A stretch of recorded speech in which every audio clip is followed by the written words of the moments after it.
EVM को लेकर लगातार मुद्दा गरमाता जा रहा है।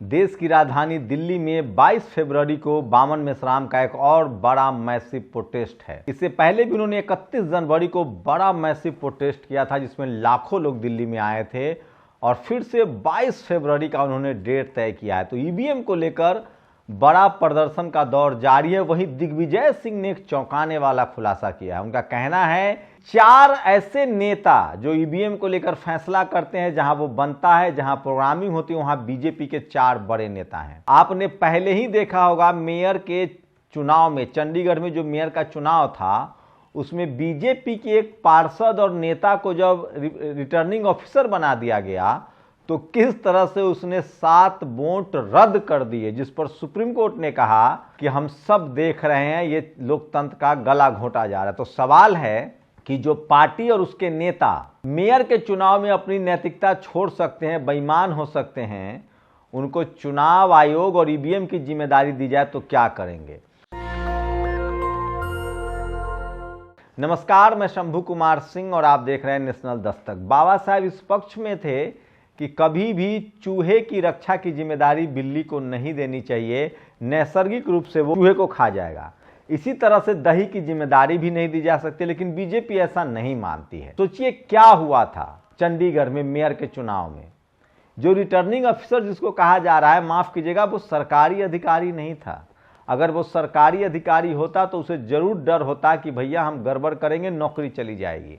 दरअसल वो नॉमिनेटेड बीजेपी का पार्षद, बीजेपी के अल्पसंख्यक मोर्चा का नेता था और 2 बार जो सरकारी अधिकारी थे वो बीमार पड़ गए और जानबूझकर कॉन्स्पिरेसी के तहत उसको रिटर्निंग ऑफिसर बना दिया गया और उस शख्स ने कैमरे पर देख कर 7 वोट रद्द कर दिए। हाईकोर्ट ने इस पर कोई बात नहीं कही, हाईकोर्ट ने इस मामले को सुना तक नहीं। उसके बाद सुप्रीम कोर्ट में मामला आया, सब कुछ कैमरे में कैद था। उसके बाद सुप्रीम कोर्ट की इस तरह अब बस प्रतिक्रिया आई है।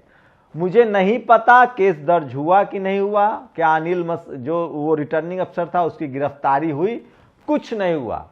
कई सारे मामलों में देखा जाता है कि कोर्ट डांट कर छोड़ देती, जबकि कोर्ट का काम डांटना नहीं है, न्याय करना था। लेकिन यहीं से वो तमाम सवाल उठते हैं। सवाल उठता है कि जब एक मेयर का चुनाव जीतने के लिए बीजेपी के रिटर्निंग अधिकारी बनाए गए शख्स इस तरह की बेईमानी कर सकता है, बहुमत जिसके पास है उसको हरा सकता है, तो एक ईवीएम को लेकर क्या नहीं हो सकता है। दिग्विजय सिंह ने संसद पर ईवीएम को लेकर बड़ा भाषण दिया, शानदार भाषण दिया और कहा कि ईवीएम जहां सब कुछ मैन्युफैक्चर होता है, तय होता है, चिपिंग जहां प्रोग्रामिंग होती है, वहां बीजेपी के 4 बड़े दिग्गज नेता बैठे हुए हैं जो बीजेपी से जुड़े रहे और उनको ही ये जिम्मेदारी दी गई है। अब तो चुनाव आयोग है उसकी भी नियुक्ति प्रधानमंत्री के हिस्से में है, क्योंकि उसमें से सुप्रीम कोर्ट को हटा दिया गया है। एक प्रधानमंत्री, एक केंद्रीय मंत्री और एक विपक्ष के नेता है। 2 की संख्या जिसकी होगी उसका चुनाव आयोग होगा। तो सोचिए, इस देश में चुनाव आयोग तभी ईमानदार होता है जब लालू यादव को चुनाव हराना होता है, तब आते हैं TN शेषन, मायावती जी को हाथी ढकवा दिया जाता है। तो दलित, पिछड़े, आदिवासी जब हों तो चुनाव आयोग ईमानदार हो जाता है। लेकिन आज के समय में सबसे ज्यादा सवाल चुनाव आयोग पर उठ रहे हैं। इसी तरह का मामला सुप्रीम कोर्ट में है। सोचिए, सुप्रीम कोर्ट में सुनवाई चल रही है कि SC ST के रिजर्वेशन को फांका कर दिया जाए। सवाल है कि जो जज खुद कॉलेजियम से आ रहे हैं वो किस अधिकार से आरक्षण के बारे में फैसला ले सकते हैं। और वैसे भी ये काम जो है वो संसद का है, संसद जो भी करे। तो SC ST के रिजर्वेशन पर OBC रिजर्वेशन को लेकर एक जज ने कह दिया कि अति पिछड़ी जातियों को रिजर्वेशन मिलना चाहिए, कुछ ही जातियां खा रही। तो सवाल है, दिलीप मंडल पूछ रहे हैं कि क्या DY चंद्रचूड़ जो अभी चीफ जस्टिस ऑफ इंडिया हैं, उनके पिता खुद जज थे, क्या वो भरोसा दिलाएंगे कि उनका बेटा जज नहीं होगा। एक शेड्यूल कास्ट के जज है, उन्होंने कहा है कि क्या IAS IPS SC समाज के बच्चे को भी रिजर्वेशन मिलना चाहिए। अगर ये प्रावधान हो जाए कि IAS IPS के बच्चों को नहीं मिलना चाहिए तो फिर कॉलेजियम सिस्टम भी खत्म होना चाहिए। ये भी बड़ा सवाल उठाया जा रहा है। देखा गया है कि हाई कोर्ट, सुप्रीम कोर्ट में कॉलेजियम द्वारा जो जज बनते हैं वो जज के बच्चे जज बनते आ रहे हैं और एक परिवार तक सीमित हो गया। अब जाकर 3 शेड्यूल कास्ट के जज हुए हैं। OBC के लेकर तो साफ ये भी नहीं कहा जा सकता है कि वहां तो OBC का रिप्रेजेंटेशन ही नहीं है। ओबीसी में तो पहले से ही क्रीमी लेयर लगा हुआ। आपको बता दें, इकोनॉमिक वीकर सेक्शन का जो रिजर्वेशन है और ओबीसी का रिजर्वेशन क्रीमी लेयर है, दोनों एक है। सोचिए 8 लाख रुपए सालाना कमाने वाला जनरल कैटेगरी का आदमी गरीब माना जाता है और 8 लाख रुपए कमाने वाला इकोनॉमिक ओबीसी क्रीमी लेयर में आ जाता है। जमीन के मामले में भी जनरल कैटेगरी के गरीबों को ज्यादा छूट है। तो इस देश में 8 लाख कमाइए, अगर आप जनरल कैटेगरी से हैं तो आपको गरीब माना जाएगा, और अगर आप ओबीसी हैं, जाट गुर्जर पटेल मराठा किसान कम्युनिटी से हैं, तो आपको क्रीमी लेयर माना जाएगा, मालदार माना जाएगा। तो ये तो मनुस्मृति जैसा है। किसी ने लिखा है कि 5 घर में ब्राह्मण रहना चाहिए, 4 घर में क्षत्रिय रहना चाहिए, 3 घर में वैश्य रहना चाहिए, 2 घर में शूद्र रहना चाहिए, और अछूत का तो घर ही नहीं होना चाहिए। मनुस्मृति में तो बाकायदा वर्णन है कि भैया आप संपत्ति नहीं रख सकते हैं, आप राजनीति नहीं कर सकते हैं। तो क्या यही कोशिश हो रहे हैं? तो सोचिए किस तरह से ये तमाम बड़ी खबरें हैं, और सोचिए ये तो सोशल मीडिया है कि इन सब तरह के विषयों पर हम लोग बात कर रहे हैं। पिछले 75 साल से क्या क्या नहीं हुआ होगा, क्योंकि हमारे पास न टीवी था न अखबार है, आज भी नहीं है। सोशल मीडिया, इसलिए हम लोग बात कर पा रहे हैं, अपनी बात रख पा रहे हैं, नहीं तो ये भी संभव नहीं था। तो ये तमाम बड़ी खबरें हैं। सवाल है कि ईवीएम को लेकर 22 फरवरी को दिल्ली में बड़ा प्रोटेस्ट है। बामन मेश्राम ने कॉल किया है। ईवीएम पर मैं आपको बता दूं कि खुद सुप्रीम कोर्ट का वर्डिक्ट है कि ईवीएम ट्रस्टवर्दी नहीं, वीवीपैट लगाया जाए।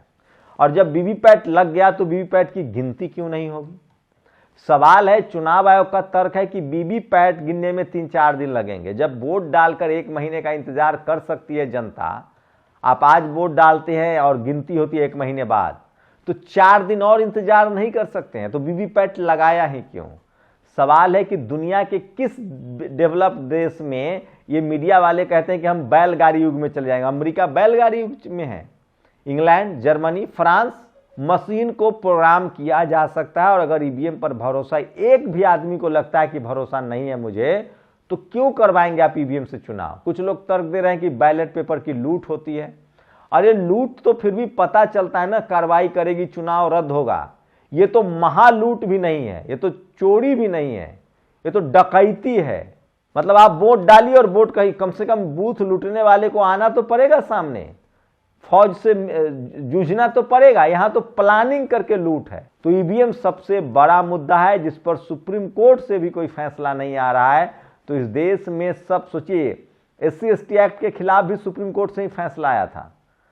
कितना मैसिव प्रोटेस्ट हुआ, उसके बाद फिर 10 से 12 शेड्यूल कास्ट के नौजवान शहीद हुए, उसके बाद सरकार को रिस्टोर करना पड़ा। तो सवाल है कि सुप्रीम कोर्ट में खुद कोलेजियम सिस्टम है, वो खुद आरक्षण से आ रहे हैं, जज बन रहे हैं हाईकोर्ट बिना एग्जाम दिए हुए। आरक्षण का मसला संसद का मसला है, संसद में बहस हो। नेताओं को 5 साल पर चुनाव में जाना होता है, जज साहब को नहीं जाना होता है। जज साहब तो जज चुन लेते हैं। सोचिए हाईकोर्ट सुप्रीम कोर्ट में आज भी भारत में कोलेजियम बिना परीक्षा के जज बनते हैं। आपकी क्या प्रतिक्रिया है? क्या यह सही है? सबसे बड़ी बात है कि क्या हाईकोर्ट सुप्रीम कोर्ट में कोलेजियम सिस्टम सही है? बाबा साहब इसके खिलाफ थे, और इसीलिए मैं कह रहा हूं कि इस देश में ईवीएम हो या कोलेजियम हो, ये सब कांग्रेस के कार्यकाल में आया है, और वही सब चीज आज बीजेपी के लिए सबसे ज्यादा फायदेमंद होता जा रहा है। शुक्रिया। नेशनल दस्तक की आपसे गुजारिश है कि अगर इसको बचाना चाहते हैं तो नेशनल दस्तक को सब्सक्राइब करने के लिए रेड कलर के सब्सक्राइब बटन को दबाएं, फिर बेल आइकन की घंटी दबाएं। नेशनल दस्तक को बचाने के लिए बहुत जरूरी है कि हर खबर को शेयर करें, लाइक करें, कमेंट जरूर करें।